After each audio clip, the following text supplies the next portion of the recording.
This virtual meeting is being held pursuant to Governor Baker's March 12th, 2020 order suspending certain provisions of the Open Meeting Law, General Law, Chapter 30A, Section 18, and the Governor's March 15th, 2020 order imposing strict limitation on the number of people that may gather in one place. This meeting of the Hubbardston Board of Selectmen will be conducted via remote participation to the greatest extent possible. Specific information and the general guidelines for remote participation by members of the public and/or parties with the right and/or requirement to attend this meeting can be found on the town website. No in-person attendance of members of the public will be permitted, but every effort be made to ensure the public can adequately access proceedings in real time via Zoom. This was done by posting it with the agenda, as you can see here, and on the town website. In the event that we are unable to do so, despite best efforts, we will post on the town's website a comprehensive recording of proceedings as soon as possible. This is being recorded and will be shared. So we do have some folks in the audience. If anybody would like to participate, you can hit the virtual raise hand button or type into the chat and I can acknowledge you for the chairman. Okay, so we will, after that, we will now enter open session. So if anyone is here for open session, please try to make yourselves known to Ryan. Again, I said this last week, but if you have trouble, we'll peel back into open session or when it makes sense for us to make sure that people aren't waiting around for things just because of the medium that we're using nowadays. So has anyone indicated they want to say anything, Ryan? Not at this time. Okay, so we will move on then. So we've got announcements. You can go ahead. So first announcement for the public is that we are still accepting our Country Hen scholarship applications, trying to focus on these positive things. We have received an application. We're going to close this down soon per the regulations. So we will be advertising it this week on all the platforms we can, looking to give some assistance out to deserving Hubbardston residents heading or in college. What date is it closed right now? I will get you that answer. We have 3 right now, Ryan. Oh, I'm sorry. Yeah, I got 2 this weekend. You got the close date on there, Bobby? The close date, no, they're at work. Okay, Dan, I'm looking it up right now. Okay, while you do that, unless anyone has any issues, I think we said the same thing last year, but typically what we've had the last couple of years is we've had 5 members on the review committee. It's been 2 select board members, 2 school committee members, and 1 member from the Country Hen. Jeff and I have done it the last couple of years. I'm happy to do it again. And we can reach out to the school committee to make sure they are, and then the Country Hen. But unless anyone has any desire to be part of that, which is fine, you know, I'm good to do it. How about you, Jeff? I'm good also. Okay. How about you guys? You guys all right with us doing it again? Absolutely. Okay. Sounds good. And that date's April 30th, unless you want to extend it.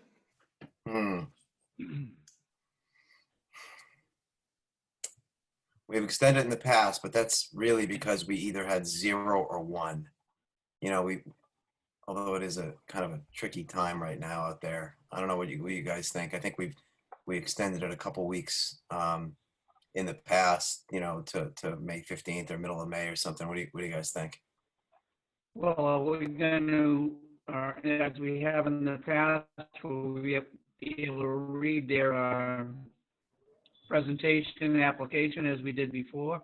Oh yeah, we're just saying whether or not they have another couple weeks instead of April 30th, they have some other date to be able to submit it to Bobby or through the school, however it comes in, and then at that point, then we'll receive them and have some review period. But I don't know, kind of a weird year.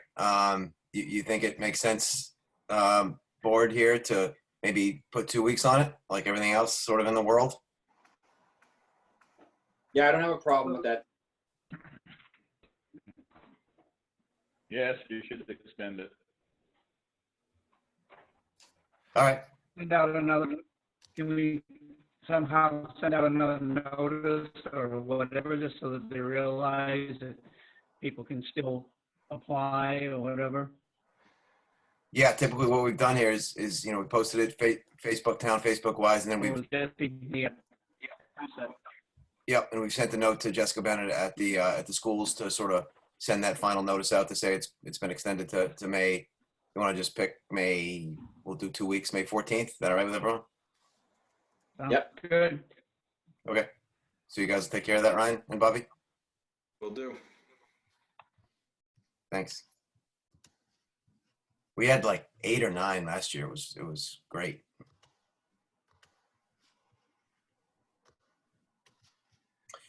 Okay, so that's it for announcements, correct? That's it. All right, so next would be the presentation, which we pushed off last week, would be the Q3 financial report. So Ryan, if you wouldn't mind just reminding us on the dates that apply to that quarter for us as a reminder, and then do your thing. Sure. So thank you. The year for us, the government year, municipal government year starts July 30th. So for folks who don't know, we follow that quarter cycle. So October 1st would be start of Q2, January 1st, start of Q3, and then April 1st is start of Q4. So we're in Q4. The reason why that timing makes sense to highlight here is the world was still performing the way it was performing when this closed. So these numbers look better than we think they'll end up, and I'll explain that in detail. I did write this after the quarter closed, so I do have some analysis for you. The point of this document generally is to give information to the Board of Selectmen and the Finance Committee on how we track our finances for you, to provide you with information so you can make decisions. So I review these numbers after every warrant, which is 2 weeks. And then monthly, we send out a budget versus actual and a summary report, and we go through and look for anomalies and then make sure that we're on track with our spending. So just like you would at home or just a business, our corporation does the same thing and provides this information to you. So here are the items that we'll be talking about in this report. This is the third time I'm giving this to you, so I'm going to gloss over some of the repetitive parts and get to the actual analysis. But we go through the budget versus actual, which is any account that's over 75% at this point, we would consider to be something we need to look at because we're into Q4. The accounts under review is stuff that we want you to know about because it may or may not result in the decision. Deficits and surpluses, our revenue report, which is what we're most concerned about, and I'll get to that, how we're tracking our capital projects, what our finance team is doing, and how we monitor for things like fraud, some things that are important for the auditors and for people to understand how we vet ourselves. So getting into the budget versus actual, a lot of these accounts are the same. If you want more detail on them, I can go over each account, but these are all accounts that are exceeding the 75% mark for various reasons. Most of them are because of bill timing or that we spend more in certain quarters than others, but definitely we track any of those numbers that are over. And we've talked about the majority of them previously. So overall, our operating budget, we've spent 72.9% of 75% through Q3. So that's a good number. Typically spending increases in Q4 as departments understand where they are with their budgets and final bills become due. So this would, in a normal year, this percentage would give us somewhere between 100 or 200 in what we call turnbacks or return funds, amounts that we thought would come in at a certain level and they came in lower. So they remained unspent. This year, after turnbacks and transfers, looking to be closer to that 100,000 number if everything stays the same now. So that's what turns into our free cash, or half of what turns into our free cash. So that's an important number for you to know and to monitor. Do you remember offhand what it was at this time last year? It was a little bit more, actually, closer to 75%. And do you remember what if it's around 100 this year, what was it last year? What our total turnback was? Yeah. About 200. Okay. 200. We were about 100 under revenue, 200. We had 100 in miscellaneous revenue, and now I'm just saying a bunch of municipal speak, but we were 200 under where we thought we would be last year. Some of that because of the mild winter, some of it because of some changes in personnel and some conservative budgeting that we've done. So it's important that we don't go over, obviously, and that we have enough money to cover some of these unexpected COVID costs. So the measures that I put in place with the staff, we've spent We've frozen all spending for non-essential items. We're recording all of our COVID-19 related expenses. Anything that might qualify, we're recording to make sure that we're in line for grants.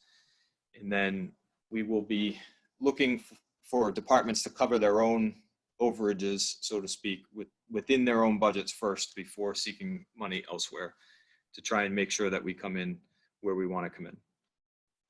So all that being said, the accounts that we're looking at, and just please stop me at any time, the accounts under review are our information technology services budget. So I stretched this one as far as we could to try and get all of those Windows end of 7 life capital projects done.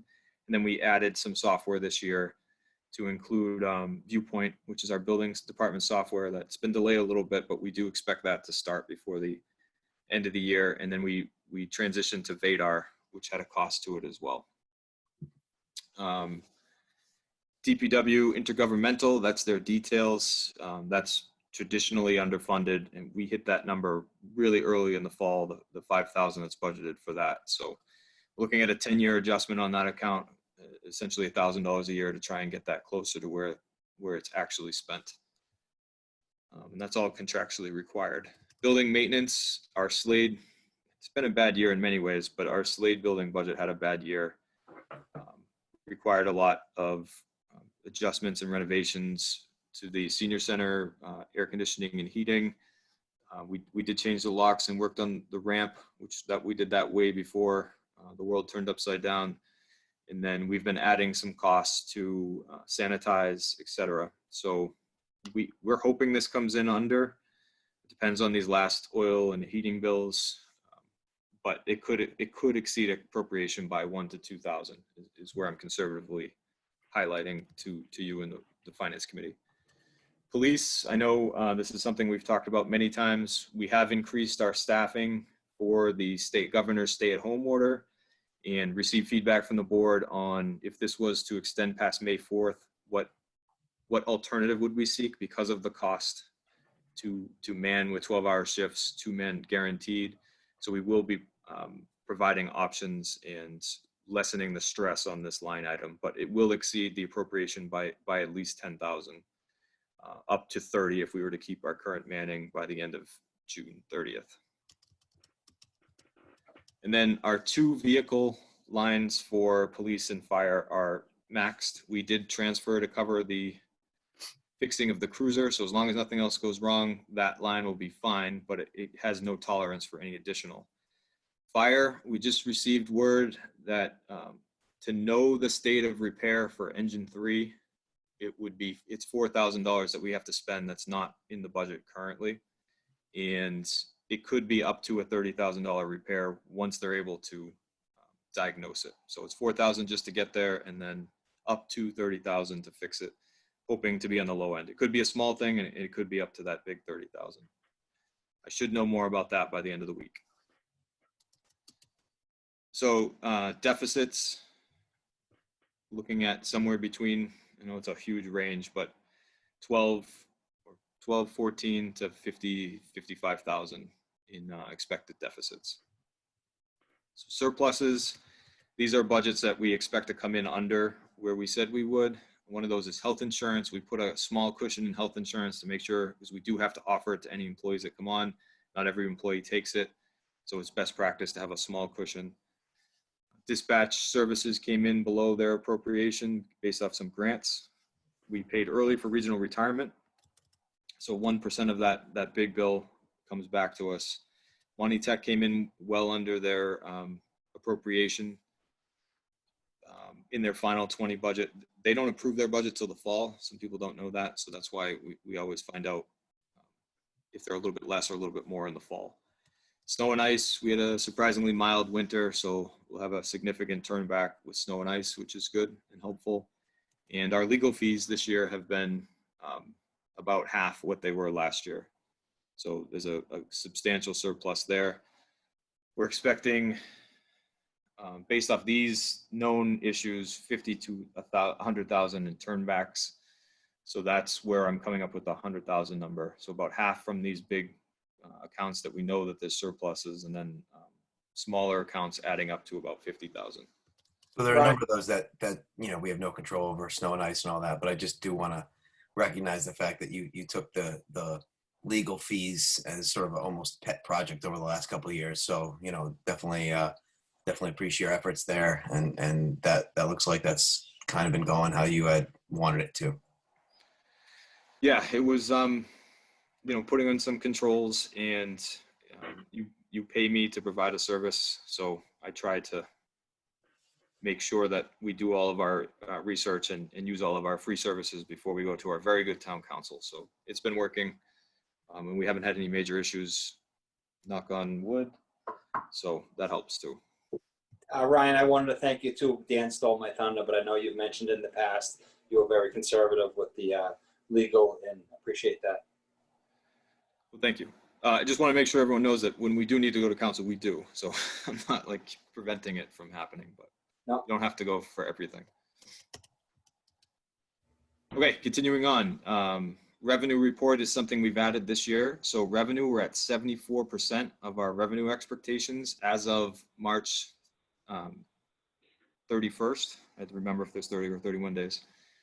So that's good. That's where we were last year, 74%. We do get a large chunk of state aid and other things at the end of the year, which is what put us at 102 or 103% of expectations last year. The problem with revenue is the world has stopped. So we are not getting permits and fees at the same level, if at all.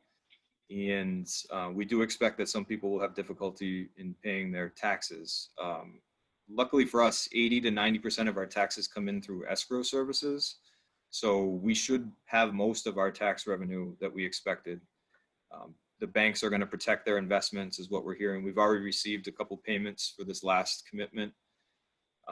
And most people have some type of income still, and they're going to pay their taxes first. So we don't expect, a massive decrease in tax revenue, but we have to acknowledge that it's there and that we're not getting some of those extras that we get in terms of revenue from permitting, et cetera. So although our number looks good right now, I wouldn't be surprised if it came in lower than what we expected. So that would have to be covered by free cash or some type of alternative funding.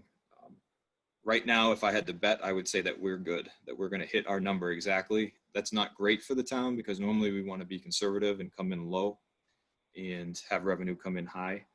But this is a special year, so we're going to take what we can get. And the overall revenue and expenses to the dollar are attached to this report for people who want to see it. So just a quick review of our capital projects. Each project is listed here, and I've already given updates to the board on many of these. Some things that are done now. The voting machine has purchased and paid for. Our exhaust mitigation system repair just continues to be put off because of unforeseen things, this one being the COVID-19 outbreak, but we will get that done.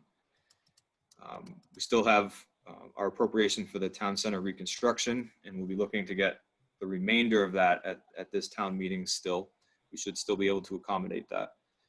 The dump truck and dump plow truck from the DPW is purchased and finalized. There'll be a small turn back there. The library roof and skylight is complete. Both school projects are complete. The town office equipment's complete. The center school roof feasibility study is complete. And the planning board is working on their affordable housing, as you'll see tonight with RFP and other tax title considerations. Those are being used. The portable ice rink isn't going to happen this year. Winter's over, and they're not giving up on that project. They just need to think out where it's going to be and make sure that it's the type of winter where you can use it, to be honest. And then I'm working with the Parks Department to help procure the rec field dugouts and completion of the upgraded field process. So many capital projects there. I know I went through quickly. The finance team helped me with my budget, which seems like a year ago. Helped reconcile all of our accounts, as you'll see in our financial monitoring. Helped me refine the revenue projections as part of the presentation you'll receive next week and information you'll receive this week about where we think the budget is.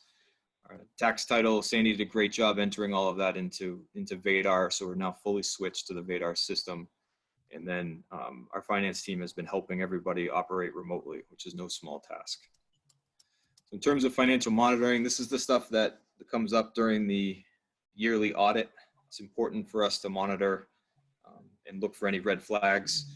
So just so everyone knows, my personal internal monitoring, I test a certain percentage every week of bills that come in and scrutinize and closely look at different things when I'm signing over each warrant. I have conversations with all departments and make sure that I'm comfortable with everything that's being signed. That's a type of internal control. Also, these financial monitoring tools are internal controls. So our cash book is fully reconciled through February, so early March, which is within our town policy. Payroll withholdings are also through the end of March. Accounts receivable, there is a full accounting of that through the end of February. And then ambulance receivables, this is a suggestion, not a suggestion, but a best practice we got from our town auditor. So we are still on track to meet with our Comstar crew to have a better understanding of our ambulance receivables and have a report for you on getting rid of some of the old liabilities. So that is the report. I know I went through fast, certainly ready for any questions or any additional detail. What are the old liabilities in the ambulance? Okay, so we have some outstanding receivables, meaning people took services or used our services and then bills weren't paid. So those stay on our books as a payment that we should have received. So in many cases, those are situations where people can't pay or are never going to pay. There's a certain percentage of people that don't pay their medical bills. So decisions that need to be made is those can only be carried for so long, and a large chunk of our liability is outside of our ability to collect. And the second part is how aggressive does the board and the finance committee want to get with receiving these payments from residents, non-residents, et cetera. So towns use different approaches. Some people, for lack of a better term, give residents a break and not out of towners, or I would want to give you more of a recommendation and hear it from our Comstar folks on what people do, but those are some of the decisions that'll need to be made to make this account good. Okay.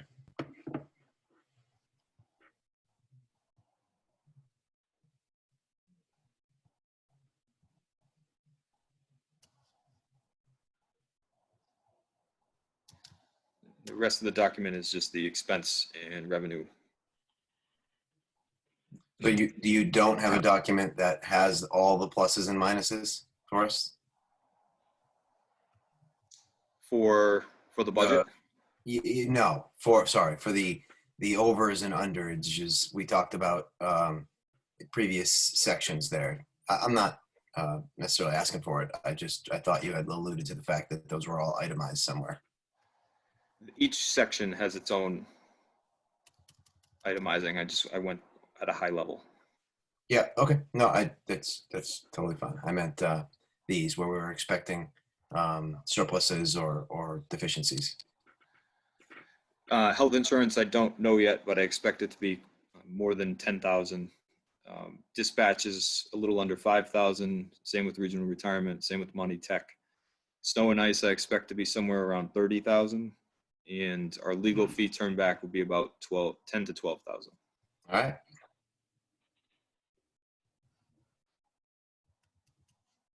Okay. I don't have any more questions. Anyone have any questions about this? No. I mean, it looks pretty good. I really does. I definitely appreciate that. I'm sure because it looks good, it bums you out that where we're at with the COVID stuff, because that's going to sour things eventually.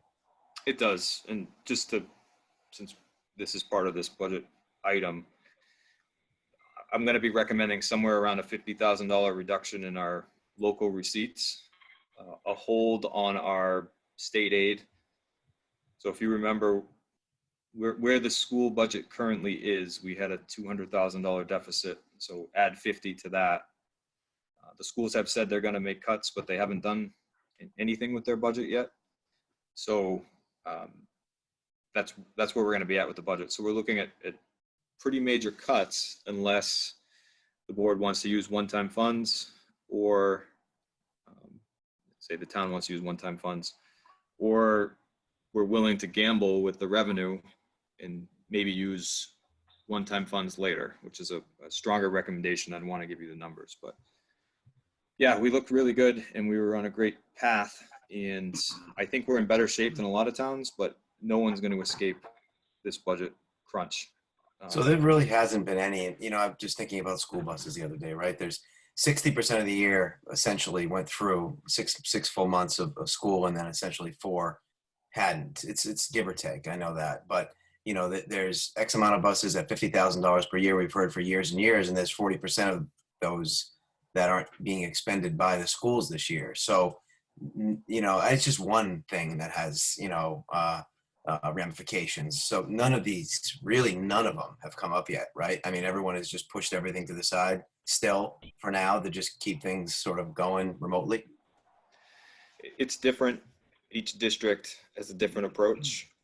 I would put a lot of that blame on a decentralized decision-making as the state grapples with what they're going to do, and they're trying not to force each municipality to do the same thing, because not all of us are in the same boat. But in terms of paying those contracts, they are contracts that are required, that were signed, like transportation. So some districts are negotiating with the transportation company to reduce those costs. Some are not paying them at all. Some are grouping up into regions and saying, you're going to treat us all the same in this spot. And then the transportation companies themselves are receiving federal and state aid in some cases in order to continue to pay employees. It's not state, it's federal. So that makes the contract still valid, because the federal government is kicking in that money. So schools are in a really tough spot, and some schools are taking all of their savings and deferring costs for the next year, which is kind of a punt, right? It's the same with us using free cash, and almost all districts are recognizing that who knows what the fall is going to look like at this point. How do you budget for that?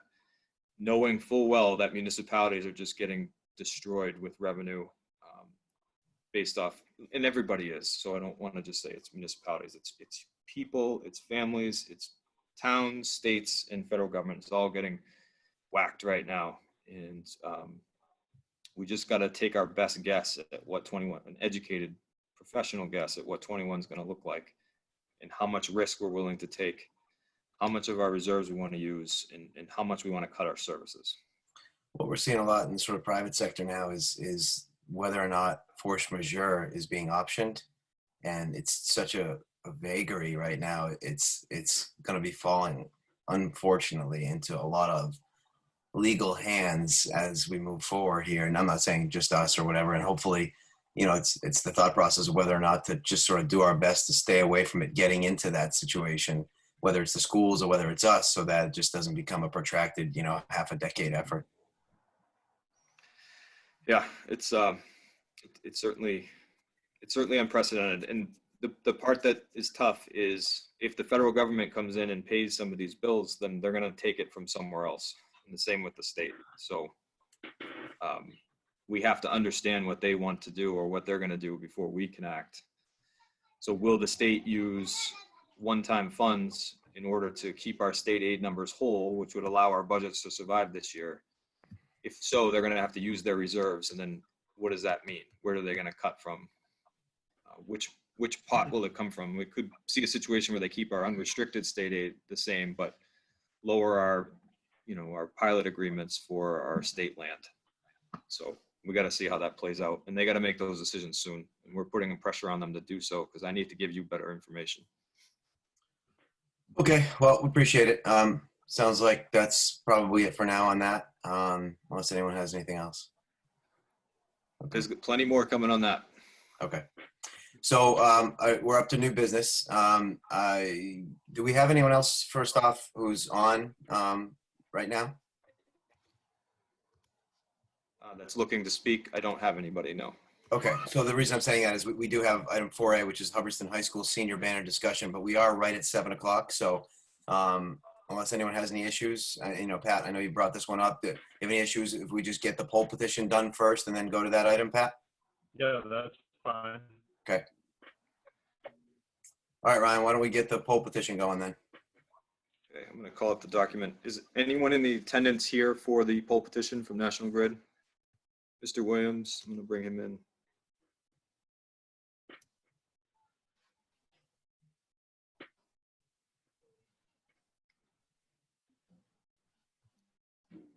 So, Hello?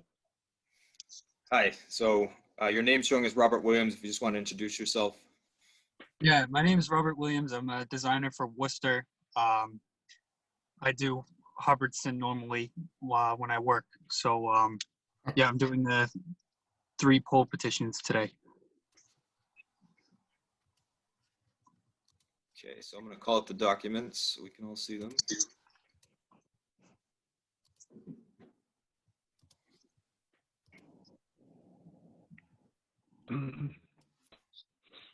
Okay, so we received these poll petition packets. Yep. So, yeah, there should be 2 at Burness Road and 1 at Gardner Road. Yep, we have all 3. We noticed our butters and put them into the paper as required. So if you just want to take us through them. Okay, so the 2, I'll start with Burness Road. The 2 going in, the first one is poll 23-84, and it's going to be a sole owned by us. It's a stub pole meant to anchor pole 23. There used to be a guy wire attached to a tree, which we removed, and now we're just anchoring it properly with the stub pole. The other pole would be pole 23-50, and that'll be going in between pole 23 and pole 24 to shorten the span between those 2 poles so that the wires don't have a shorter sag. So this is the map.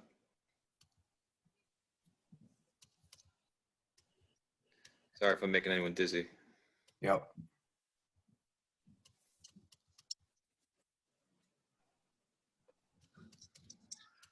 The second one.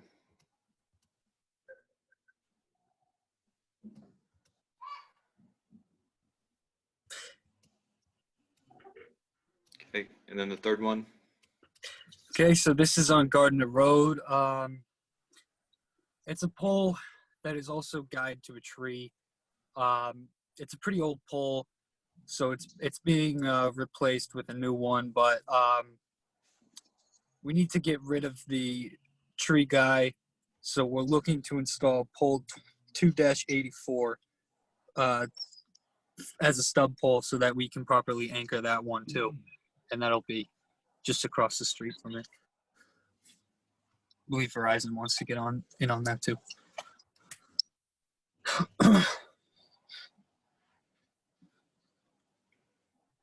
Okay. Does anyone have any questions about why or, which I think we were just told, but why or any other, questions that need answering from Mr. Williams on this? Yeah, I just had a quick question, Dan. Mr. Williams, what prompts these? Just routine maintenance, or is it new construction, or? This, sorry, could you repeat the question? The reason for the work being done, is it just new construction, or is it just maintenance of the existing system that requires? So the first site was, I believe a property owner called in about the tree guy. We're trying to get rid of those. So yeah, it would just be general maintenance, and same with the other one.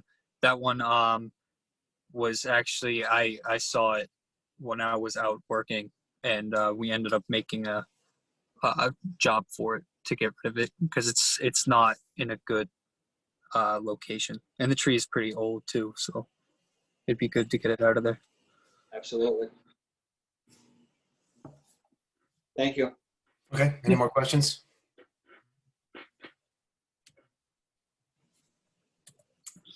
Okay, I don't see any. So Ryan, we're gonna go through the appropriate motions here, not motions, but appropriate actions to read these out like we need to. I don't mind doing it if you can get to where we need to get to.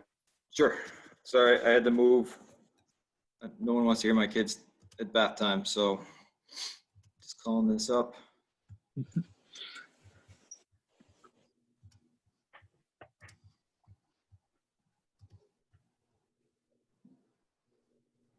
Okay, so this is the first petition. All right, so what I'm gonna do, I'm gonna read all three. After the first one, if anyone has any questions, we can talk about it then. And then I'll read the second, the same with the third. Since we've already sort of gone through an explanation and all that, it seems to me like we could probably just do all three with one motion at the end of it, but we'll see how things go. Okay. Sounds good. All right. All right. So Ryan, if you can just scroll while I'm going here. Absolutely. All right. So to the Board of Selectmen of Hubbardson, Massachusetts, Massachusetts Electric Company, DBA National Grid and Verizon New England requests permission to locate poles, wires, and fixtures, including necessary sustaining and protecting fixtures along and across the following public way: Bemis Road, National Grid to install one JO pole on Bemis Road, beginning at a point approximately 125 feet east of the center line of the intersection of Navajo Street and Bemis Road. Install one JO pole 23-50 between existing pole 23 and pole 24 due to distance system improvement. Location approximately is shown on plan attached. Wherefore it prays that after due notice and hearing as provided by law, it be granted a location for the permission to erect and maintain poles and wires together with such sustaining and protecting fixtures that may find necessary. Said poles to be erected substantially in accordance with the plan filed herewith marked Bemis Road, Hubbardston, Massachusetts, number 29331-336, February 12, 2020. Also for permission to lay and maintain underground laterals, cables, and wires in the above or intersecting public ways for the purpose of making connections with such poles and buildings as each of said petitioners may desire for distributing purposes. Your petitioner agrees to reserve space for one cross arm at a suitable point on each of said poles for the fire, police, telephone, and telegraph signal wires belonging to a municipality and used by it exclusively for municipal purposes. So Massachusetts Electric and Verizon. Any comments from anyone?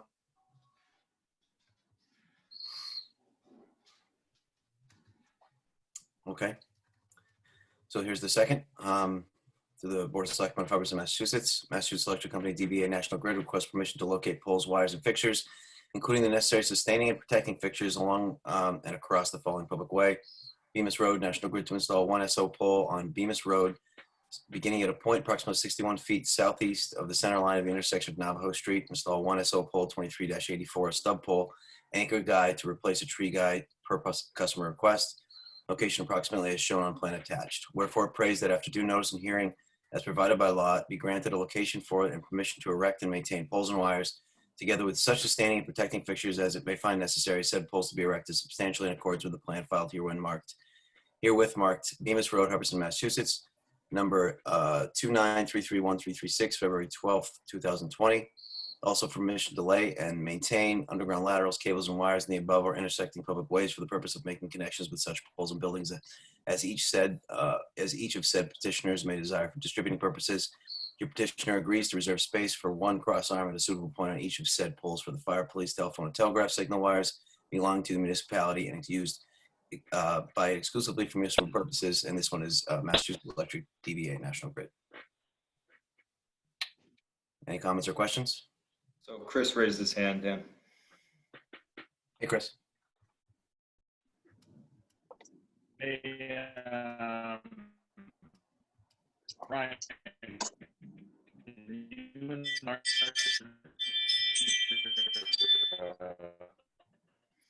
Sorry, Chris, I can't hear you.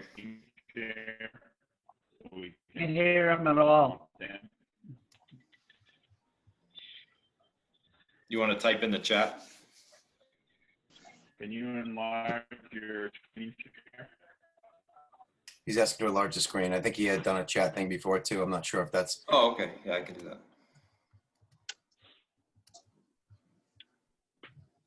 Yeah, can you hear me now? A little bit. Still breaking up.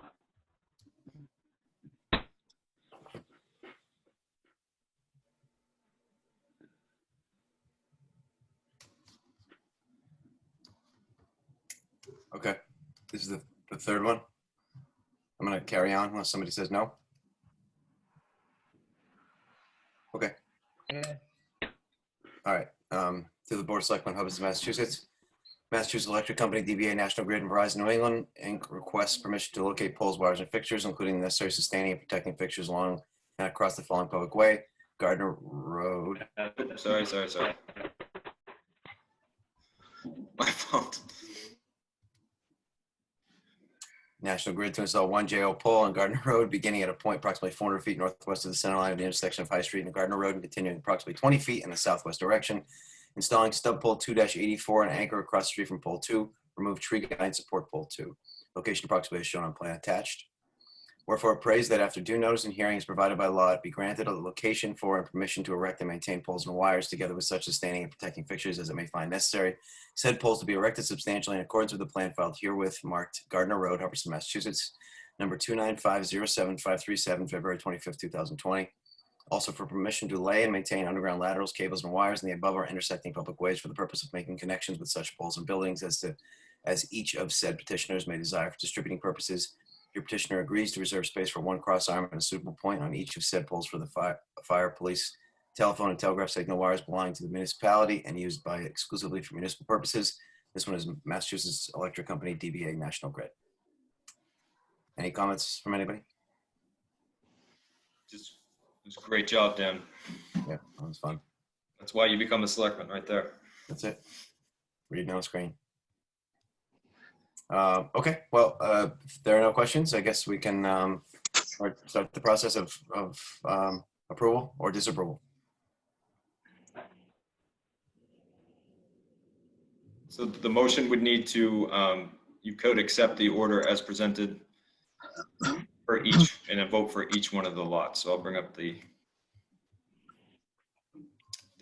agenda that has the sites, not lots. To do one combined motion, correct? Or do you want three? It should be 3. Okay, That's too big. I got the numbers here. I make a motion to approve, install, what is it? I don't see the number. 1, 2.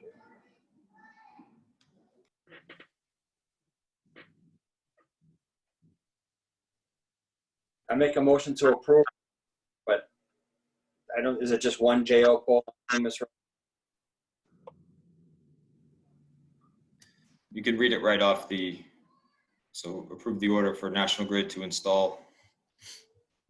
Yeah, approve the order to install one JO pole on Bemis Road, beginning at a point approximately 125 feet east of the center line of the intersection of Navajo Street and Bemis Road. Second the motion. discussion. All in favor? Yes. Yeah. I only see Dan, so I don't know if you can see me. Yep. Yep. Okay. It's got to be roll call, Dan, sorry. Yeah, my bad. Fourth meeting. Dan, yes. Jeff? Yes. Jamie? Yes. Chris? Yeah. Pat? Pat, you're muted. Yes. Thank you. Okay, I make a motion to approve National Grid to install one SO pole on Bemis Road, beginning at a point approximately 61 feet southeast of the center line of the intersection of Navajo Street. I'll second the motion. any discussion? Seeing none, roll call. Dan, yes. Jeff? Yes. Jamie? Yes. Pat? Yeah. Chris? Yeah. Okay, sounds good. Unanimous? I make a motion to approve the National Grid to install one JO pole on Gardner Road, beginning at a point approximately 400 feet northwest of the center line of the intersection of High Street and Gardner Road, and continuing approximately 20 feet in a southwest direction. Second the motion. Is there any discussion? Okay, seeing none, roll call. Dan, yes. Jeff? Yes. Jamie? Yes. Pat? Yes. Chris? Yes. Sounds good. Unanimous. All right. Mr. Williams, do you have anything else for us? No, I'm all set. Thanks for approving those. All right. Thanks for coming on. Have a good one. Too. Bye.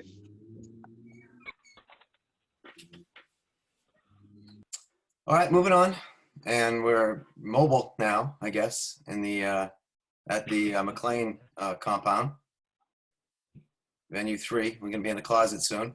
I'm trying to escape the tyranny of my son. No, I'm it's sorry. fine. Just go in the closet, man. All right, so we're at item 4A. We're going to bump back up now to previous order, which is the Hubbardston High School senior banner discussion. So this is obviously due to the fact that the seniors aren't going to be getting they're just desserts this year with the school closure and graduations up in the air and all that stuff. We want to make sure we give them recognition, and this is all Hubbardston High School seniors. So this is whether it's Quabbin or Monty Tech or other schools. This is something that was brought up by Pat, and we're just sort of starting the discussion maybe for some options. So we've had I've had some offline discussions with Pat about this. Pat's talked to some people too, but I don't know, Pat, you want to just give us a quick little, we'll all join in the discussion here, but sort of where you see things? Yeah, I was contacted last week from Tracy Bartanian regarding this. Her original idea was possibly to utilize the poles with the banners on them, the ones Katie has. So we discussed that at first. Then she got a number on how many seniors there actually are in town. And I guess there's somewhere around 47 graduating seniors in town. So we ended up trying to come up with some different ideas. She actually thought of maybe some easels made out of plywood lining Main Street with the picture of a senior on each side of it. Obviously, this would be paid for by each family of the seniors. That was option number 2, seeing as though there's not enough poles. Option 3 was possibly to do yard signs, kind of like the election signs with senior pictures on them, and possibly line those in front of the school, library, and to the town parking lot, just to recognize the 47 graduating seniors. So I told her I'd present it tonight. I don't know if she's a participant tonight or not, but I told her I'd bring it up and get some input from the board. One other thing she mentioned was possibly hanging a banner to recognize all graduates of 2020, whether it's seniors in high school, college seniors, kind of in a banner across the road, like the Lions Club flies, to recognize Field Day. So just looking for input from the board. Yeah, I mean, it's such a good idea to do something. We'd love to accommodate as much as possible. I think first off, the banner, it seems like a no-brainer to me just to get that up there. I don't mean right now, but I mean as an option. And I did, again, Pat and I talked about this before a little bit, but the town land and it's Pat had the comment before about maybe there's easels, but his comment, and I agree, it's tough to put those all along Main Street for a couple of reasons. One, it's in front of people's houses. Not that people are against it, but still, you got to kind of get permission. You got to get permission to be putting those out. And then if there's some sort of big windstorm and they're all over the place, it's who picks them up? Are people responsible for them? Do you weigh them down? That sort of stuff. So town land, we have a few things we've discussed. We've obviously got Clark's Corner, and then we've got the school and the library, right? So we didn't do an exact calculation on the distance there, but if it was going to be something like a lawn sign, which the ground's not frozen anymore. It's something that could get put in there, spaced some appropriate distance apart, 4 or 5 feet or something from where the school property begins to where sort of the library property ends. Seems like a pretty good distance there, maybe to put some sort of recognition. So that's kind of is part of the discussion that has been had so far. But we're just looking for ideas. Yeah, I think the banner across Main Street might be a good idea, or even a large banner at the rec field if they wanted to put every name on it. Maybe at the gates or the entrance there, just a thought. That way each kid gets recognition, with their name on it. Maybe one, a banner with all the names. I don't think you could do that across 68. It'd probably be difficult to fit all the names on something over 68, but maybe something at the rec field on the side with everyone's name on it, just a thought.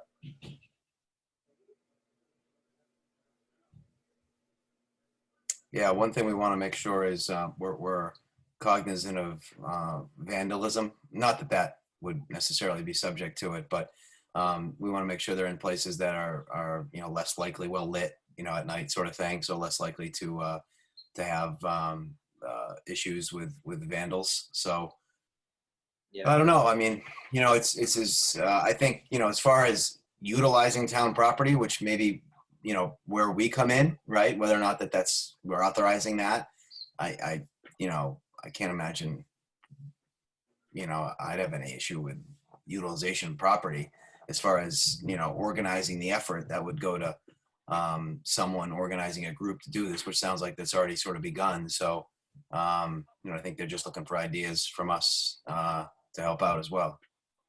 If I could ask a question of either you, Dan, or Pat. When the lady requested this to be presented, was her intent to get recognition individually of all 47, or was it a general request to congratulate Hubbardston seniors? Because if it, for example, is just the Hubbardston seniors, then the banner across the road could basically simply say Hubbardston congratulates its 47 graduating seniors. Jeff, she basically wanted to try to recognize each individual senior. Obviously depends on, I guess, whether their family's willing to pay the amount for the sign. That's her intention, is to try to recognize them individually. And the reason for the banner was to recognize all 2020 graduates, whether they be from college or high school in town. So the banner would be a general banner, and then the signs would be individual signs. Well, I mean, the lawn signs thing maybe is the most just feasible, for lack of a better word, right? I mean, and anyone who's bought those before, I know I have for the select board thing 7 years ago, whatever, but I'm sure they've, got new updates. It's hard to buy 45 individualized signs though, from a cost and standpoint. So it's almost like you buy 50 signs with some specific type of congratulatory background, and then you can get the stickers with names or whoever it's going to be, or pictures or sticker, whatever, to add to the sign. There is probably the best, most efficient way to do it, I guess. Would make sense to me for that. Yeah, I agree. I mean, I guess that would be up to them. If we give them approval to do the signs, then that's the direction they'll head. And however the signs are designed will be up to them. But I guess I'd ask for permission to, grant them permission to put the signs where we just talked about, and also a banner if funding allowed to buy the banner to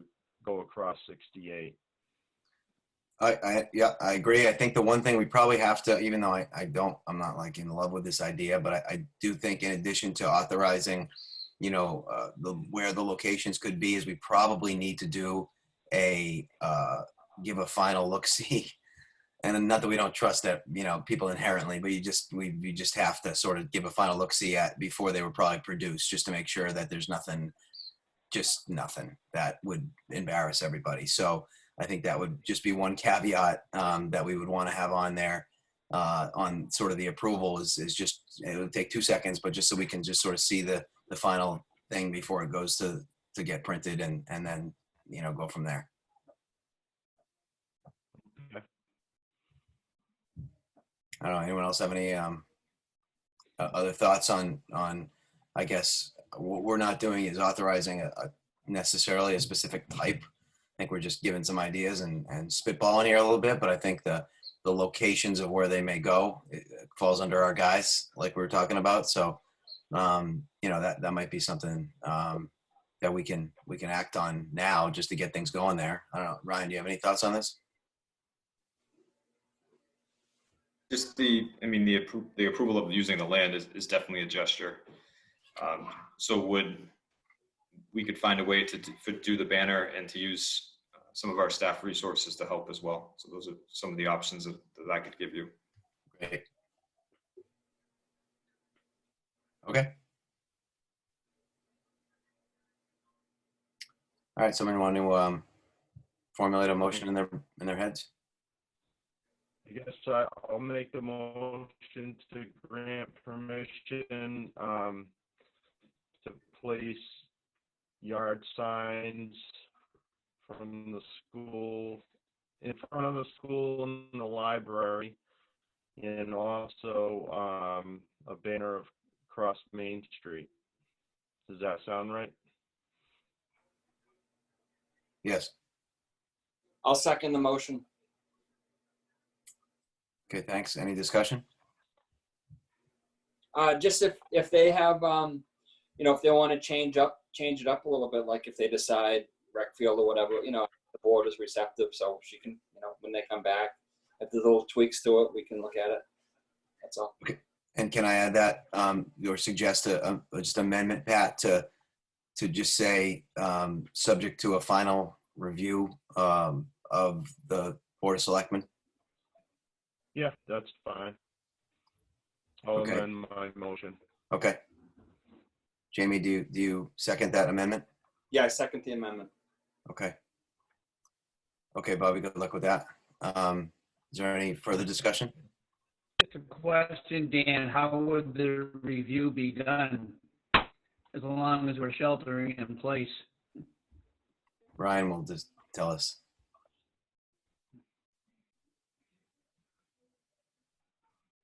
Ryan, put your hand up. You put your hand up. You can tell us. Yeah, I can do that. Provide the final check and make sure it's going to be nothing, but just in case. All right. Do we trust Ryan? Okay. Should. All right. Matt, if you send me the contact, I can get a hold of whoever's coordinating and offer any support I can give. Okay, I'll do that. Any further discussion? Okay, seeing none, we will vote. Roll call. Dan, yes. Jeff? Yes, Jamie? Yes. Pat? Yes. Chris? Yes. Okay, it's unanimous. Okay, great. Thanks, Pat. Thanks for bringing this to us. All right, moving on. New business item C, which is the COVID-19 information and updates, which we keep on our agenda here. You want to let us know what's new since the last time we met, Ryan? Yes, so just again, providing the public with a resource on the town website, this red banner.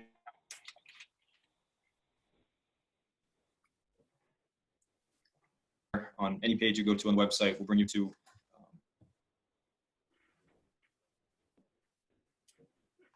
aware of is that school has been moved to remote learning for the remainder of the school year, which will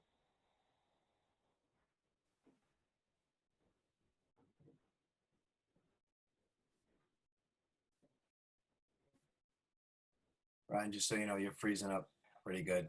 So wherever you're hiding, you moved in location number 4. You have moved pretty far away from your How router. much did you lose? We heard just a little bit. We heard school closed for the year, and then it froze. So the governor, we haven't heard from the governor on whether or not the stay-at-home order and closure of non-essential businesses will be continued. That is next Tuesday, so there's 1 week remaining. A betting man would say we'll know tomorrow or the next day whether or not that's extended, and that'll help inform what we're doing on the town side of continuing to do social distancing and other COVID-19 response measures. So still waiting for that from the state. I get why they're waiting, although we get a lot of questions about it.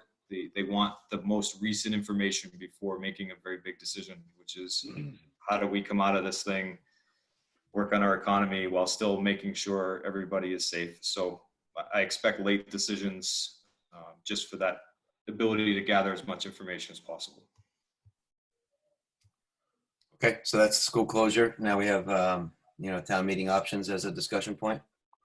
So this is, I just want to present what I'm thinking and what the staff is thinking to the board, so you can start thinking about it. It's not a decision that needs to be made tonight, but if town meetings are allowed to happen, which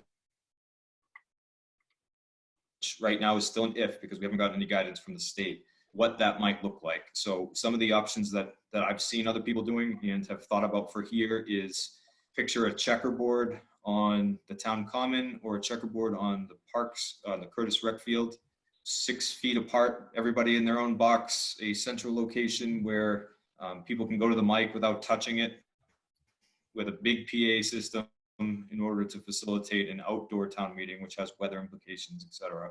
That's how we It'll do be the. very difficult to do it. That's how we do the cow flop thing at the Hubbardson Fair too. Someone said that to me today, Brittany from the cable committee. So if town meeting is it might be a special exception that's allowed from the gatherings, because I don't see a huge lessening of public gatherings in the next month or two. We need to think about how we want to conduct town meeting or to push it off. And that has implications as well. So if we do push off town meeting, it means we're going to a 1/12 budget for everything. And there's implications to that in terms of cash flow, et cetera. So not ignoring it. I want you and the public to know that we're thinking about it. We're trying again to gather as much information and speak in a regional way. What are our regional partners doing? Everybody's planning something different. There are towns still sure that they're going to have a town meeting in 2 weeks, which is just really not conceivable. And there's others that, they're thinking about how can they do closed caption voting within a school, and each group of 8 in each room with TVs, and other people are talking about, can you call in? Can you do, voting through an app, which didn't really go well in Iowa, but there are things that are being discussed. So I'm not sure if the board wants to provide any feedback on where you're at with that type of decision, but this is a decision that's going to have to be made in the next couple of weeks, especially as we get the warrant out to folks. So I guess my initial thought is who knows, but also what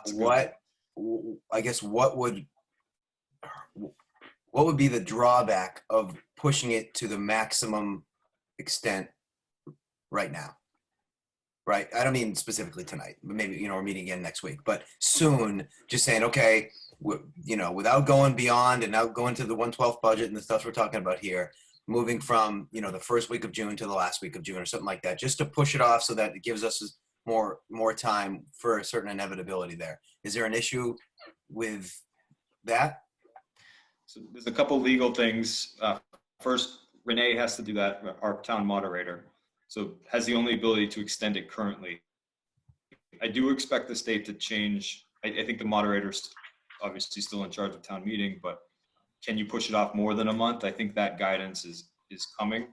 The only reason to not push it at this point is if guidance does come in the next couple of weeks, it would be better to be a town that's gotten it done than to not.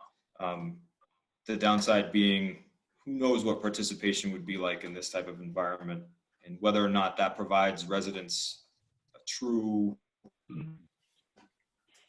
ability to decide what their town governance is doing. So I wouldn't move it yet, as you just indicated. My recommendation would be to wait. In each week that goes by, we get more information.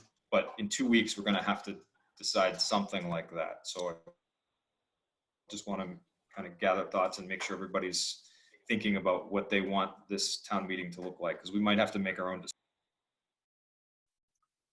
Okay, so I mean, there are some very important issues we need dealt with at this town meeting. That the town needs to put their opinions on. So, you know, I couldn't agree more. It feels to me like there's a certain inevitability to push it, whatever we can push it to soon, and then, you know, monitor from there. Yeah. Yeah, I would agree with what Dan says. But I'd also, Ryan, I'd like to suggest that we keep it low tech if we can.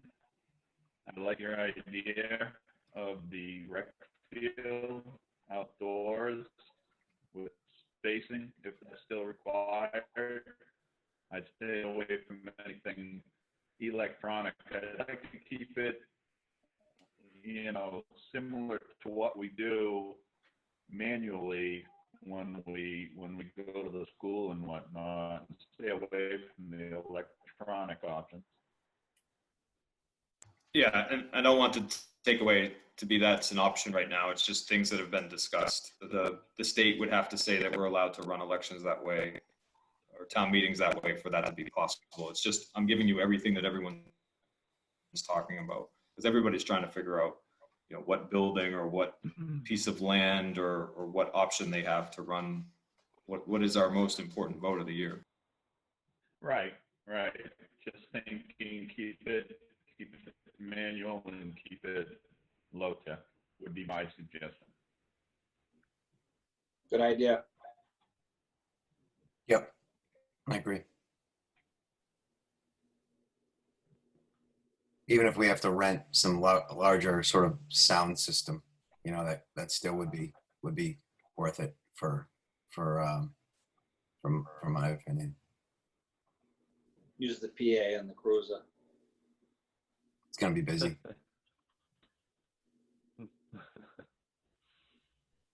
But yeah, the outdoor thing, that should work fine.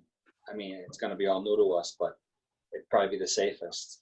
You know, everyone keeps their space, and whether it be rec field or elementary parking lot or town common, you know, just think about the amount of cars coming in and space for people, and should be able to figure it out. The tricky part is, you know, the reason you have these things inside in the first place is if you get inclement weather. But there's certain, you can't just change a town meeting date just because you want it, right? There's certain notification periods and all that stuff. So that's something that is going to have to be asked of whoever's going to be making decisions on what's okay this year and what's not. Yeah, I don't know. And The rain date. There's always the question mark too of will we get a quorum wherever we are, especially under the circumstances we are living in today. Yeah, I was joking with Brittany about this too. This might be the first party that anyone's able to go to, so it might go the other way. We might have 1,000 people at this thing. So Yeah, I'll take Lions. I'll take Lions. Will bring the chuck one. Sounds like a beer tent to me. Oh. I'm getting fired. All right, so that's town meeting options. We'll just keep that on the agenda and talk about it again next week. Maybe we'll have some further direction or some precedent we can start drawing from. So this last item under COVID-19 it's a mistake. It should have been its own agenda item, so we can push it to next week. But just so you are aware, in your folder, there's a listing of our winter storm events. The board asks for this every year. It's a summary of DPW actions, and I'll invite Travis next week so you can ask any questions about winter operations. But Yeah, That's, fine. that's what that was gonna be. Yeah, sounds good. We'll push it off the next week if he's there. Okay, so we're up to 4D, which is the review of the draft town meeting warrant. Okay, so You gonna share that with us? I am hunting it down.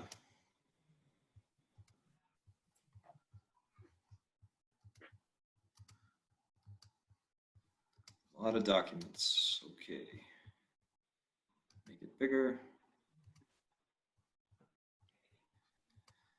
So some things to note.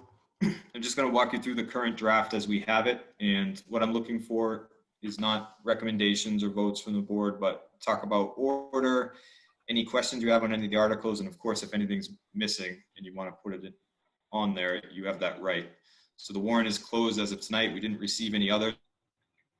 And I will tell you generally, the boards and committees are looking to hold a fall town meeting, and I would make this recommendation to you as well, where we do a lot of the stuff that would have normally been done in an annual town meeting and push everything off so that there's max participation and clarification. So this is a very small warrant as compared to what's normal in Hubbardston. Anything that's substantial bylaws, anything like that has been pushed. So, and I think the planning board gave you that indication already. So just to note at the top, our town reserves, a little over 400,000 in stabilization, a little over 40,000 in capital stabilization, and 545,000 left in free cash. That is from the certification in the fall. If you remember, we used 75,000 of that free cash for the town center project. And then also this municipal, we used 60,000 for the center school roof feasibility study. So once we get our MSBA reimbursement, we should be able to put some money back into that account as we get 60% of that money back. So Article 1 is a lot of this initial stuff is boilerplate, so I'll go through quick. Article 1, choose necessary officers. Article 2 is to hear reports. Article 3 is so that we can enter into agreements with Department of Transportation, think Gardner Road and other major projects with the state. For Article 4, this is grants and other requirements for education, just to offset some of the costs there. That's why we do that article. Article 5 is Holden Hospital continues to have an account that gives us revenue each year. We're going to use some of that revenue this year to fund the emergency vehicle for the fire chief. And this authorizes those types of expenses. Article 6 is the spending limits for all of our town revolving accounts. So that's a standard article every year. You'll see that this PEG access is highlighted in yellow. I have removed that from the draft because last year we made that into a special account. So that's no longer there. Article 7, this will look a little bit different on the final warrant. We structured our budget a little bit differently when we switched to VADAR and we switched our chart of accounts. So it'll still be the same, except this year you'll get a vote that'll be by line. It'll be by department instead of by smaller line with an attachment that has the transparency that folks are looking for. So be a little bit less line items to vote on, the same type of line by line vote if people have questions. So one thing to note in here is there's a chance that we might split the school budget out of the operating budget if that's what the board and the finance committee want. The reason for that is last year there was some discussion about whether or not people understood what they're voting for on the education side. There's a chance this year that school and town don't agree again on a cost. So we might want to split out the school vote. So it's a straight up and down vote on that total. A lot of towns do that. And I may make that recommendation to the board. That can still be added later. The board's allowed to make that amendment. By later, I mean in the next 2 weeks. Okay. Okay, the PEG Access Fund. This fund was created last year, and it's just an annual appropriation from the revenue that we get from the cable companies. This year, the cable committee is going to be looking for 20,000. Standard article. Article 9 is the free cash transfer for the master plan implementation chapter. So we are going for a grant for this. If we don't get the grant, then we've agreed with the planning board, the Board of Selectmen has agreed with the planning board to fund half of the 11,000 that it would cost to finish this master plan chapter. It's the last one, last cost related to it. In Article 10, you'll recognize as the annual capital spending article. So this includes right now all the items that were identified in the town administrator budget, to include the asphalt hot box, a dump truck with plow for the DPW, leaf backpack and walk behind blower for, it's the cemetery, but we're listing it as the DPW.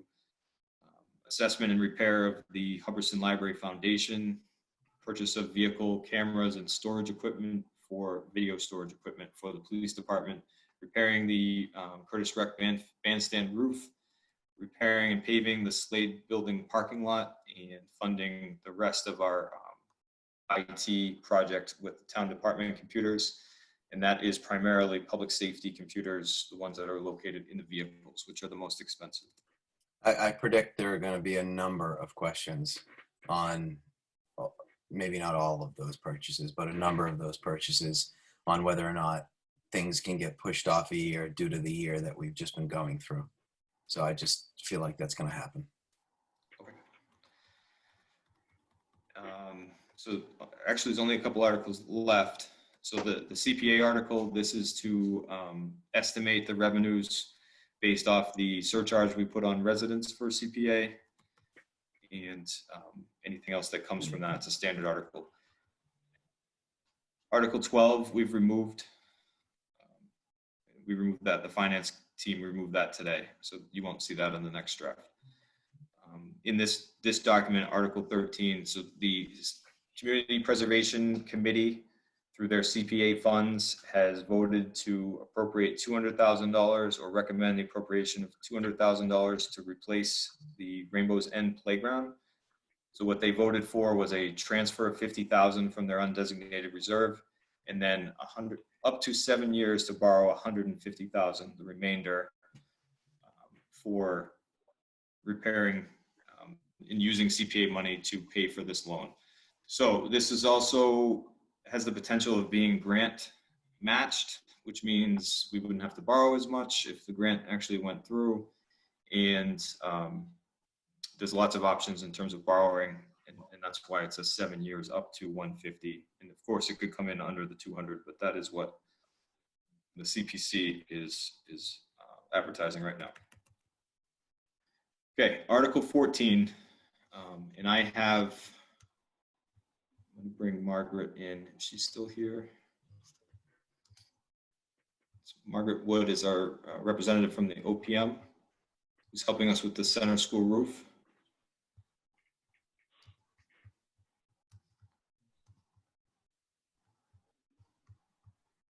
Margaret, are you with us? I am, Ryan. Okay, so she's here for any questions from the board. Appreciate her time. So this one has a little bit to it. So the final cost of the Hubbardson Center School roof repair, if you remember, we were seeking MSBA funding for this, was $2,960,423, of which we expect the vast majority to be reimbursed at a 60%, 59 and change rate from the MSBA, which puts us around $1.3 million of town money that is that includes contingencies and all potential costs that we could foresee. So what this article is asking is, based off recommendation from the board to put it on this warrant, is whether or not the town would support a debt exclusion override vote to pay for that $1.3-ish million to repair the center school roof. So that could be, a long-term borrow, and there's certainly more data coming out about what that would cost each taxpayer, et cetera. So one thing I do want to discuss with the board is, I'm not sharing my screen, am I? That's this article here, Article 14. So one thing the board definitely wanted me to look into was, given the state of the world right now, would we want to take this vote in June? Given people's financial state and just the instability of the finances in general. So Margaret helped me communicate with the MSBA, and it is our understanding currently, and and has been the case, that after this gets submitted in May, so this application will be submitted in May, in June, the MSBA will take a vote in late June, June 24th. And then the town has 90 days to approve the funding for this, which is really the only way we can fund this is through a debt exclusion vote. So you can take that vote beforehand, which is why, and it would be good to, because then it's known and it's out of the way, where you have more options, say it didn't pass, to secure funding. But you have 90 days to do it. So we can take this vote in, no later than late September, if the board wants to not have it taken in June. So looking to discuss with the board, and Margaret's here to answer any questions on what your feedback is on that, what your feeling is, and what we want to do with this very important project, because we all know this project needs to get done and want to give it the best chance of success possible. Right, so at town meeting, this has to be a 2/3 vote and then goes to the ballot? 2/3 and then a ballot. Okay, so we just talked a little bit about how up in the air things are as far as what we're even going to be doing for our annual town meeting here. And if we are able to do the town meeting, which we will be at some point, and what sort of format that's going to be in. This is a pretty big decision for the town. It seems like it should be something that should be voted on when things are back to normal, if possible. So I guess that's my first sort of thought about it. I don't know what you guys think. I agree with you on that. I think timing, unfortunately, is bad right now. And in fact, we're looking at the fall for another meeting.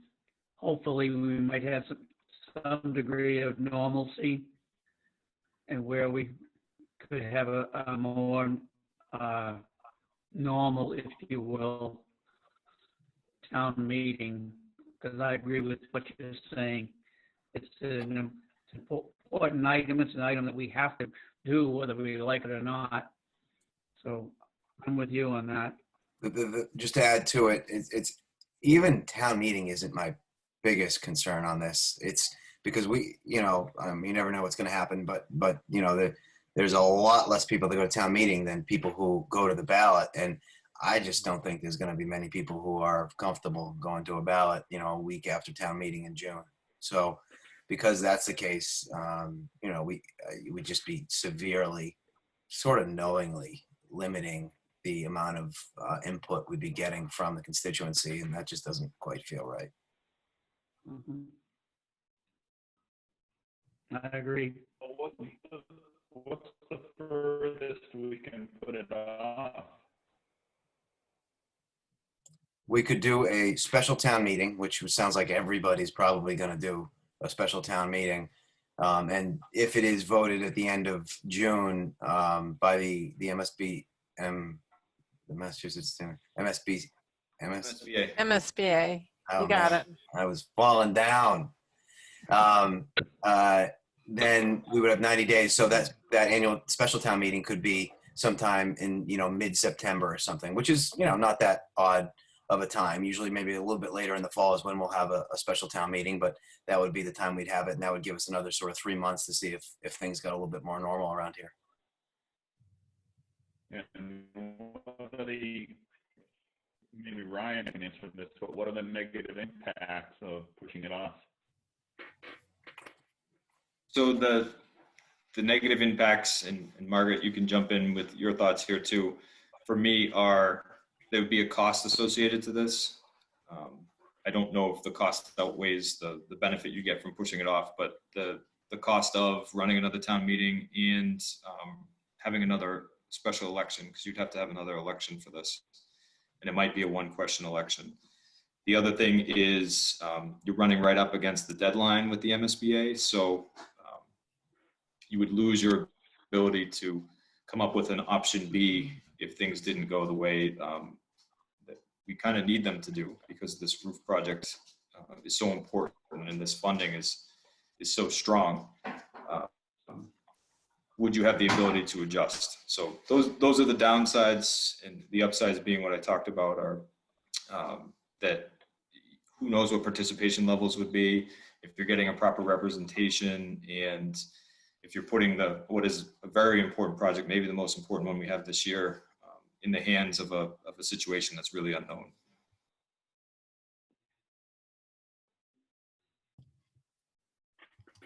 So if we have the town meeting in June, like we usually do, that would afford you the opportunity to come up with a plan B? Well, we're going to have town meeting no matter what. It's just whether or not this is going to be on as a question or as a warrant article at that time too. So yeah, I think the only option B is to put it on again in September if it fails in June, right? I mean, that's option B. We're basically just giving it 2 cracks at the apple versus 1 in this scenario. In not small towns like ours where there's more financial flexibility, an option B could look like, how do you fit it into your operating budget, or et cetera. But I can tell you, unless you want to make drastic changes to the services in town, the only option we have for this is a debt exclusion. So it would just be another vote at another town meeting. Right. Right. But that is, something that you're losing by putting the vote off.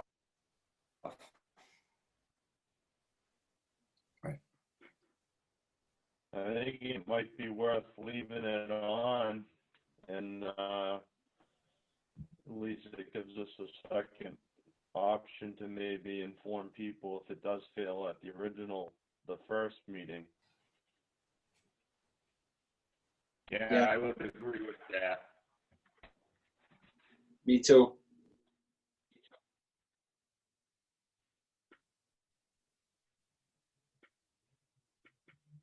Okay.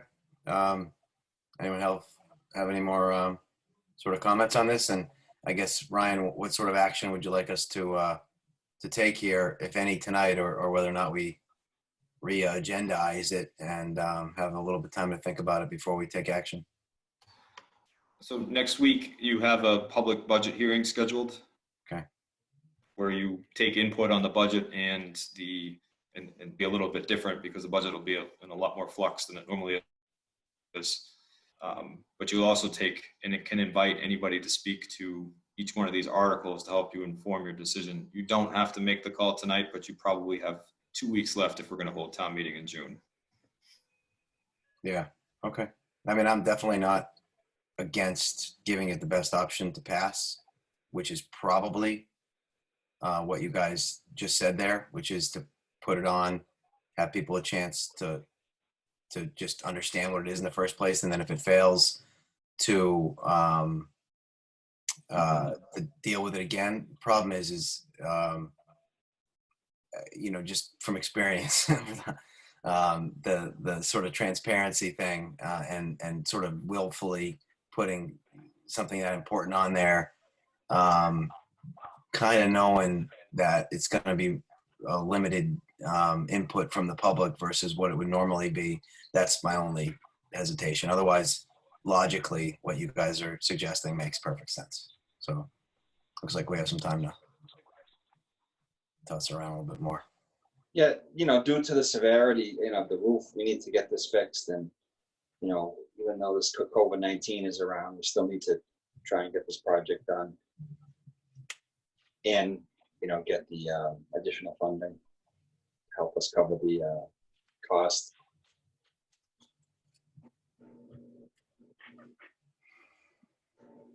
Okay. Anyone else that want to chime in on this tonight? Margaret, do you have, you're included? Do you have anything else you want to say on this? I appreciate your patience with us throughout this process. Oh, no, I think you all deserve medals for trying to carry on with town business. No, I think Ryan gave a great presentation of it. I think what I will do is, as a follow-up, is I will let the MSBA know that, because I will be making what's called the schematic design submittal this week on your behalf, that, you know, at the time of the submittal, you are still planning on a June meeting, but that's under discussion. And honestly, I think that is true for so many communities right now. I attended the online meeting, the MSBA's last online board meeting, and they were getting tons of requests for delays. So I don't think, if that's the decision you ultimately end with, you will have lots of company. So I think right now you've got the flexibility to discuss it further. Okay, great. Thank you. Thanks, All right. Margaret. Thank you. All right, I'm going to sign off, you all. Good luck. Sounds good. Have a good night. Thank you again. Bye-bye. Okay. So that's a Carrying big on. article. In the current draft, Article 14 is the language that's necessary. And just to call people's attention to this article, because some people may be hearing about it for the first time. Some people may have been following the project. The roof does need to be repaired. It's very rare that the MSBA would accept a project the first time you submit it, and they accepted it the first time we submitted it, which means they believe that the roof is bad enough that it needs to be repaired now. It's a big price tag, $3 million, but the MSBA is, in order to entice the town to do this project, is offering 60% or $1.6 million to help the town complete this project. Either way, the roof needs to be replaced, and if you don't have the MSBA funding, the town has to pay for all of it. So it's a very important project, which is why it's getting this much discussion. Okay, thanks. Then Article 15 is the last article. I told you it's a small town meeting warrant. Wait, real quick, just before you go to that, where is the town center reconstruction article? You know, that's just that will be 14, and then make 14, 15. that it's a Oh, capital that's right. items. That's right. That's up in, that's right. That would have cut. That's just an oversight. So Article 10 will become 75,000 for the town center. With the, like, sort of, remember we went through a few iterations of how that should be worded because how it was going to be paid for last year. So I think just making it identical to what it was. So in my budget recommended to you, it would say to see if the town will vote to transfer from free cash Okay. 75,000 to fund the town center project, or the engineering and design of the town center project. Be a very simple article. I apologize, that was just a draft error. So then the last article is the town, or the selectmen were looking to change their name officially from Board of Selectmen to Select Board. And Articles 15 and 16 deal with that. So 15 changes the town bylaw and 16 changes the zoning bylaw to strike all Board of Selectmen and replace with Select Board. So it's a lot of language for it's an important action, but there's a lot of language to it. So that's the next remainder of the words in the warrant. Okay. And unless the board has anything they want to add, we haven't received anything from any of the other boards and committees. So that would be the annual town meeting warrant. Yeah, that is a pretty quick one. And just to add, I think that's the right decision. If we do hold the town meeting, it's going to be with some restrictions on it. I don't know what they might be. They might be aggressive, they might be not. So getting through town meeting and limiting people's exposure is going to increase participation and be the right thing to do. Okay, moving on. Moving on. So next item is 4E, which is the Ragged Hill Affordable Housing RFP Lot 2.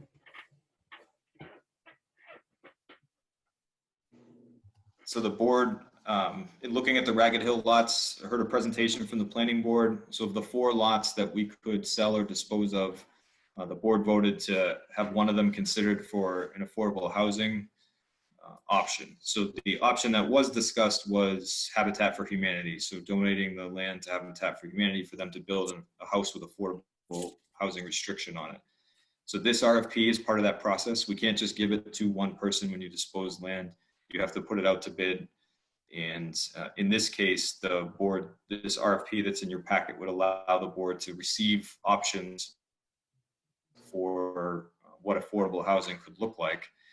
Some of the feedback from the planning board you'll see in this RFP is they'd like to give people 60 days to make a proposal. So if we were to put this out to bid in mid-May, then you would be looking at proposals in early July.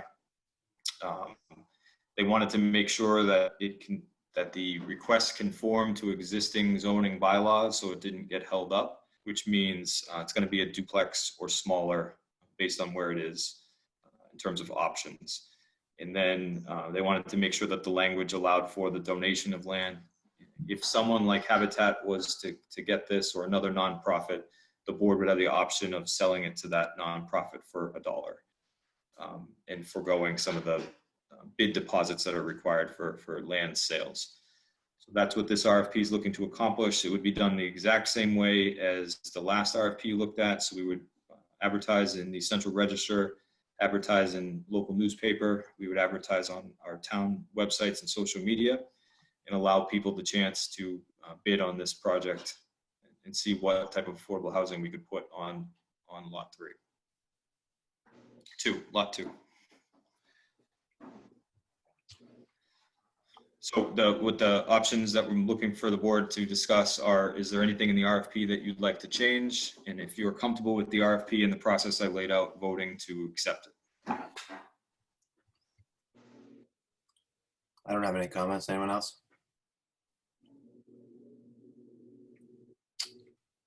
I'll make a motion then to approve the RFP as presented. I didn't hear that.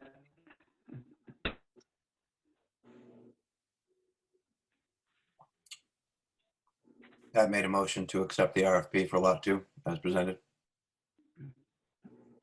I'll second the motion. Second. Okay, any discussion? No. We'll vote. Roll call. Dan, yes. Jeff? Yes. Jamie? Yes. Pat? Yes. Chris? Yeah.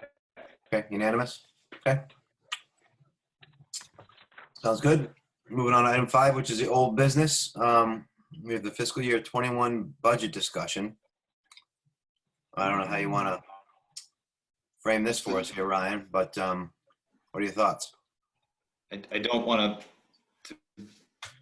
to beat a dead horse, but we did cover a lot of this. What I wanted to talk about with you with the budget, and just know that I'm thinking right now of recommending a reduction in revenue, and then there's going to be some decisions whether we use reserves or we cut services pretty deeply to at least a level funded, not level services. So even if we zeroed everything, services are going to go down because of cost increases.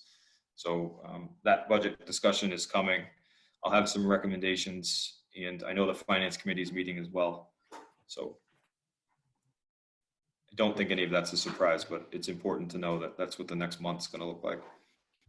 Okay. All right, so moving on to the TA report. Okay, so I covered the COVID-19 information, and as soon as, and I expect it, as you can tell, I can expect it this week, as soon as the governor makes a decision on the stay-at-home order, so-called stay-at-home order, we'll push that out to residents in every way that we can, and update all of our local social distancing and control measures for COVID-19. I wonder if people have been gambling on the dates. Actual. Not advocating. Not me, because that would be a No, I'm not advocating. It feels like people are jonesing to gamble on something. I wouldn't be surprised. We could play bingo, I guess, at our next meeting. So for department report, I'm working with the Collins Center as part of our upgraded human resources effort. That's continuing. I have meetings with them all week this week to make sure that we're meeting that goal, to have that done by the end of the fiscal year. And remote plans and remote work continue with all the department staff. If anybody's having any difficulty meeting or hearing from any department staff, please let me know directly and I'll make sure that that gets done. And it has been so far. We've had very few issues. In terms of financial management, I'll explain this again, the budget, looking at a 250,000 deficit and how we overcome that gap. It's going to be some combination of a reduction in the school assessment. At least they said they're going to make some cuts. And then the other scenarios I talked about. In terms of infrastructure, we talked about the center school roof. And I do have some good news. So the Gardner Road communication tower, so this has been worked on for a long time. I met with our regional dispatch and they have informed me, based off some recommendations, some requests, that this is going to happen this summer. The construction is going to begin. And I would say in some parts it's been worth the wait because the state has agreed to add funding to the tower project to make it large enough to accommodate cell service, which should help increase our cell service in town for at least a couple providers. So this would not only provide revenue for our dispatch department, but also lower our assessment, but also expand service, which is needed for public safety for sure, which is why one of the largest reasons the state's kicking in more money. And for our residents, especially our residents working remotely, this all ties into economic development as well. So I have that communication from the let's see right here.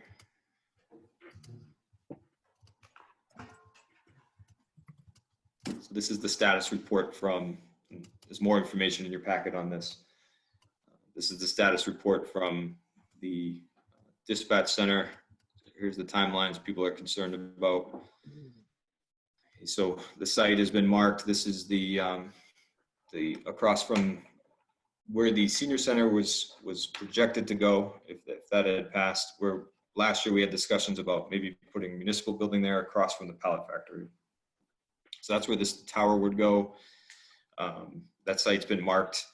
You just need to complete the engineering and geotechnical studies and surveys, and then put it out to bid for a company to put the tower up. And then some of the stuff that goes with communication towers, like making sure the frequencies are licensed, etc. So you can see a lot of these dates are soon, and we're hoping to get this out to bid before the summer.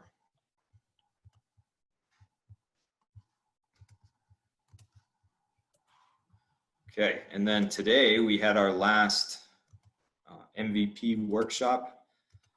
So just to update or remind the board, the MVP is our vulnerability assessment. So we looked at our infrastructure, our environment, and our societal vulnerabilities that come from climate change. So it's things that are exacerbated by climate change or may get worse. So that can include droughts, winter weather, and windstorms, a lot of the increased activity that we're getting based off climate change science. So what the state has offered for us doing this assessment is, if we create a plan and assess our vulnerabilities and talk about some actions that we want to take, they'll fund some of that through action grants. So this process will end, these workshops will end with a listening session. So we'll invite the public to come talk about some of these issues, and then a report will be produced with a list of action items, and then we'll be able to add those to our capital plan and master plan and hopefully make them mostly grant funded. One of the big ones that's been discussed, just to give some context, is we do not have a fully functional emergency center for if people were to lose power, like during the ice storm, or this winter we had a weekend-long loss of power where people might have been seeking shelter. Or you could imagine in a COVID-19 environment where you would need to set up some type of shelter. We're not at that point, but something like this could cause that. The most logical place would be the center school, really the only place that we own that we could do that. And the generator that's attached to it doesn't, and I know some of you know this, it doesn't work with the heat. The only things it does is turn on the lights and keep the freezer going. So in a winter storm scenario, we don't have the ability to provide long-term emergency shelter. So an action grant could be to get a generator that can increase the capacity of this in order to address something that might be increasing in frequency because of climate change. So it's going to result in many wins for the town and definitely make us more ready and more resilient for things that are coming in the long term. Ryan, if I could just add one thing. So I was part of the original MVP meeting, and then I participated in the infrastructure one last week. I guess my one takeaway, or my biggest takeaway, because I didn't live it like you guys did, is I couldn't believe how many opportunities there are that you'd have no idea about unless you actually participated in these things. So it is really worthwhile to do it. And the people who from Western Sampson or from the other agencies that are sort of participating know every in and out of it. And you just start talking about stuff. It's like, oh yeah, there's something for that. Things you'd never expect. So really, really worthwhile.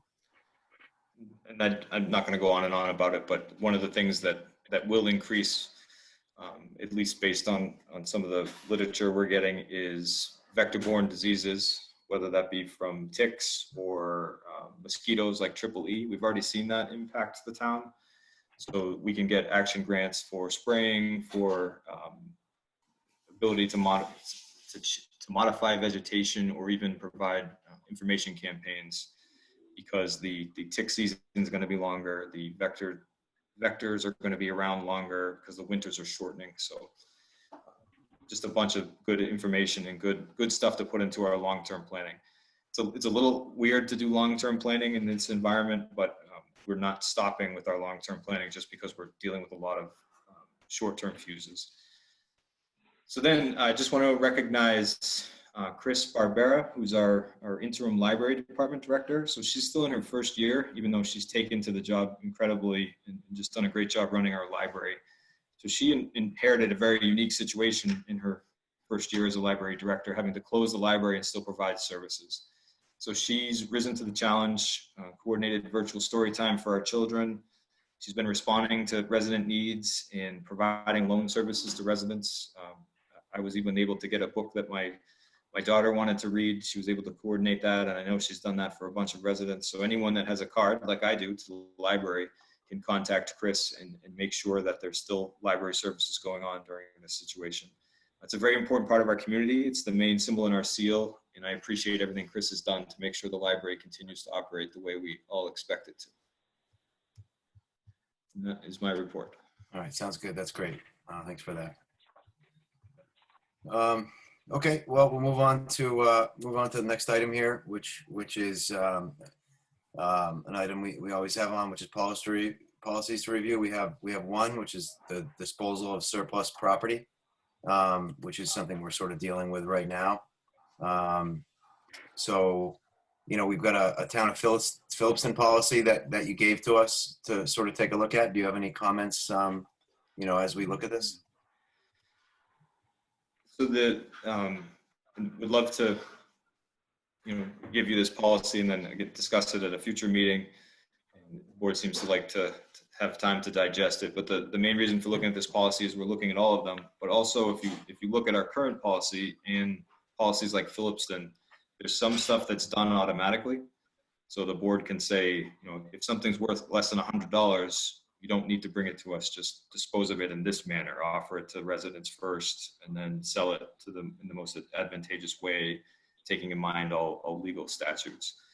That can be for things of $100 all the way up to the state law, which is $10,000. So you can automate some of this stuff or make it really restrictive so that you see everything that's being sold and have participation in that. So when updating the policy, I wanted to give you a couple. Ours on the more restrictive side. Phillipston's is kind of a middle ground, and there's some who just say the state covers this, just do it that way. So, and then whether or not, sorry, go ahead.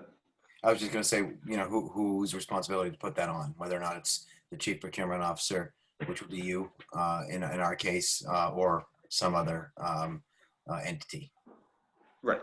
The board always has to declare things surplus, but some of the policies allow you to say, something that's worth $1 is automatically declared surplus if we need to get rid of it. Yeah. All right. Well, we normally did what you just said there. We've taken a look. We'll take a little bit further look, and if you could bring it back on to a future agenda so we can take action on it.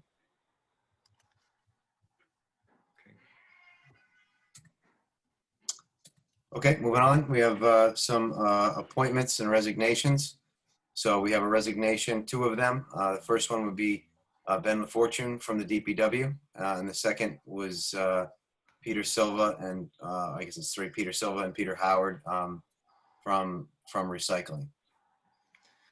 And so the two from the recycling department, Peter Silva and Peter Howard, is sort of a vestige from the fall. Just wanted to notify that they're no longer working with us. We're not going to make any appointments or fill those vacancies until the situation changes. The recycling center is closed, and the Board of Health has closed it for safety reasons. So we'd be waiting for them to advertise those positions and talk about filling those vacancies. But just notifying the board that that happened. So Ben, who's been an amazing worker for us, a very hard worker, always showed up, very, very reliable. Not surprisingly, got a job offer that is better for him in a situation in his life. So he's going to take that position. He notified us. So that position will be vacant as of early May. And I'd like to thank Ben. I'll thank him formally, but just recognizing him publicly for his service. Also something to consider given the time frame of this, whether it's the board's recommendation that we fill this position or wait until July. So the benefit of not filling it would be monetary. The downside would be that the board has prioritized and I've prioritized road maintenance and keeping us as focused on maintaining our services as possible. With a reduction of just one, it really limits our DPW's ability to do things like prep for Chapter 90 work and address some of the road concerns that residents have brought to us. So I'm looking for, it doesn't have to be now, but we do need to advertise this position or not. What the board's feeling is on that, given the current state of our economy. I guess I would say, what hurt does it to advertise, right? I mean, you might as well advertise. Advertise to fill is what you're saying? I don't think we have to finish that statement, but yeah. Okay.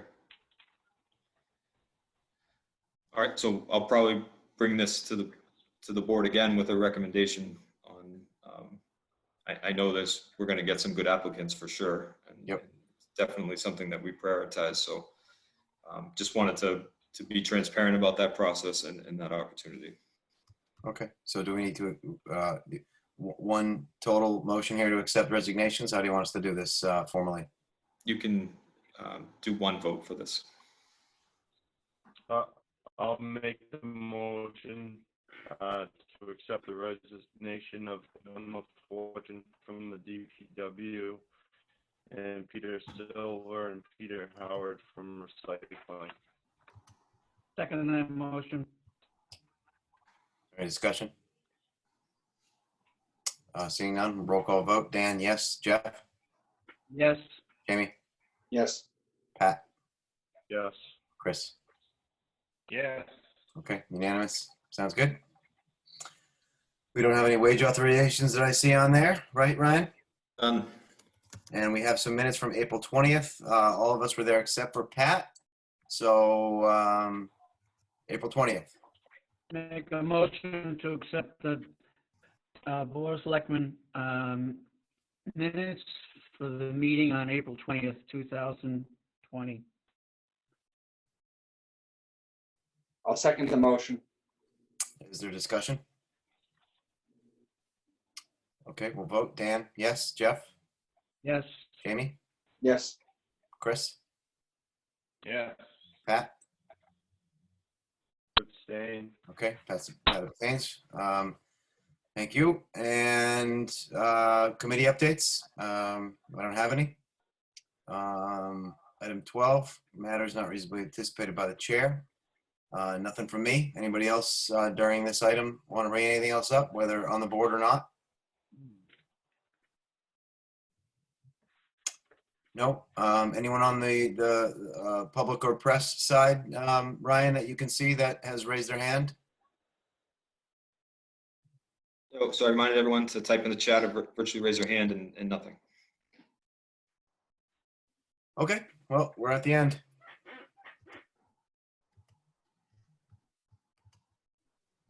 Someone want to make a motion?